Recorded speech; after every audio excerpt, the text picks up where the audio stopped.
आशीष Shri sir. Harivansh. Shri Harivansh गुरुदेव, आपके चरणों में कोटि कोटि प्रणाम।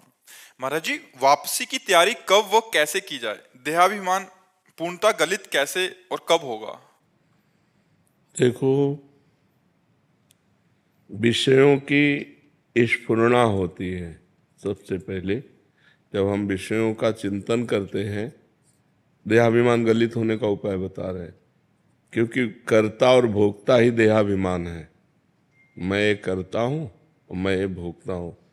तो अंतःकरण में विषय स्फुरणा होती है, मन में बुद्धि उसका निश्चय करती है, चित्त उसका चिंतन करता है। विषय स्फुरणा में अगर हमारी थोड़ी भी प्रीति हुई तो संकल्प बन जाता है। संकल्प में प्रीति होने से वो कामना बन जाती है और कामना से क्रिया होती है। क्रिया में सुख भोगने की लालसा होती है। तो कर्ता और भोक्ता भाव देहाभिमान है। हम ऐसा भजन करें कि स्फुरणा कोई नष्ट कर दे। स्फुरणा संकल्प न बनने पावे, संकल्प कामना न बनने पावे, कामना क्रिया में न उतारने पावे। जितने भी भोग सुख हैं वो सब क्षणिक हैं, सब नाशवान हैं। शरीर निर्वाह के लिए मैं शरीर नहीं हूँ।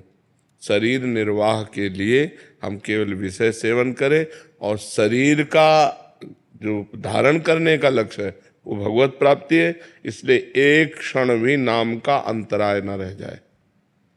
हर क्षण नाम चलता रहे, जिससे स्फुरणा ही न बने, संकल्प ही न बने, कामना ही न बने, क्रिया ही न बने। तो हमारी सुख भोगने की लालसा और कर्ता भाव, मैं ये करता हूँ, मैं ये क्रिया की और उससे ये सुख भोगा, ये दोनों भाव जितने क्षीण होते जाएंगे उतना अभिमान गलित होता जाएगा। निरंतर नाम, खूब डट के भजन और आहार उतना ही जितने से हमारी शरीर प्रक्रिया चल जाए। आहार का साधना में बहुत बड़ा रोल है। अगर हम बाजारी आहार ज़्यादा पाएंगे तो रजोगुण और तमोगुण रहेगा, सतोगुण नहीं रहेगा। अगर हम सात्विक आहार पाएंगे तो रजोगुण तमोगुण का नाश हो जाएगा और सात्विक प्रवृत्ति भजन में रहेगी। और जितना भजन में सात्विक प्रवृत्ति रहेगी उतने देहाभिमान गलित होता जाएगा।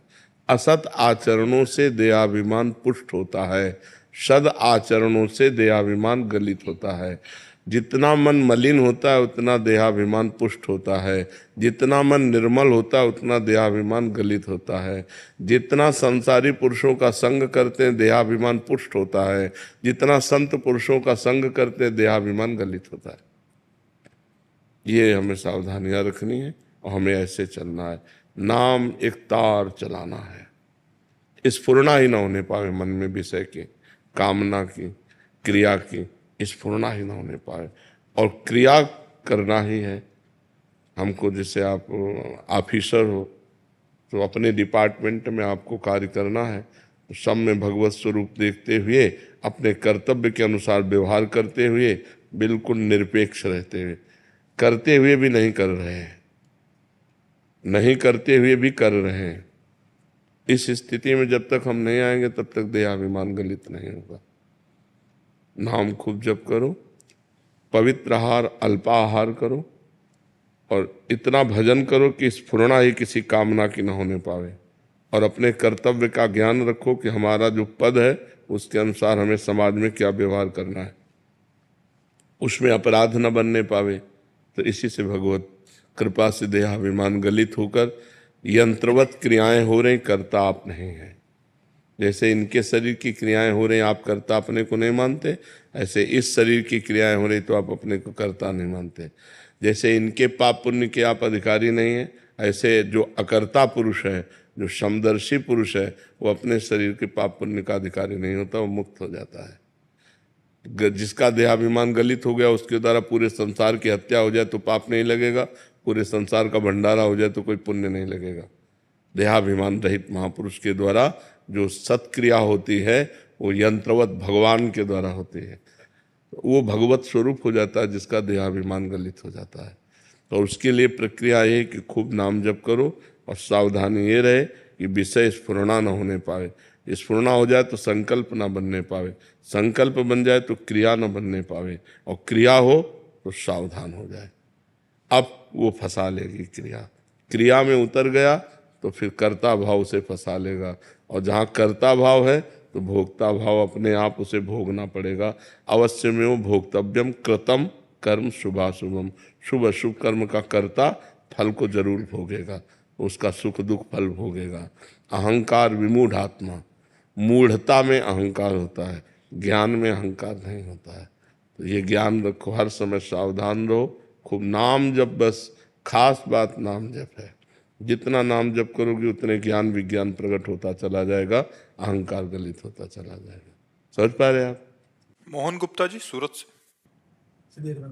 श्री हरिवंश महाराज जी हम शास्त्रों के वचनों को श्रद्धा से सुनते हैं। श्री नाम की महिमा, प्रसाद की महिमा, धाम, हरि कथा, साधकों के जीवन में जो भी शुद्ध भक्ति के अनुरूप होता है उसे करने का प्रयास भी करते हैं। पर महाराज जी फिर भी ये अनुभव होता है कि मन अभी शुद्ध नहीं है, मन एकाग्र नहीं है, भीतर से तल्लीनता नहीं हो रही, कामना अनर्थ की निवृत्ति नहीं हो रही। महाराज जी ऐसा अंदर से बना रहता है। महाराज जी ऐसी अवस्था में भजन की कमी है, सुनने मात्र से काम नहीं चलता।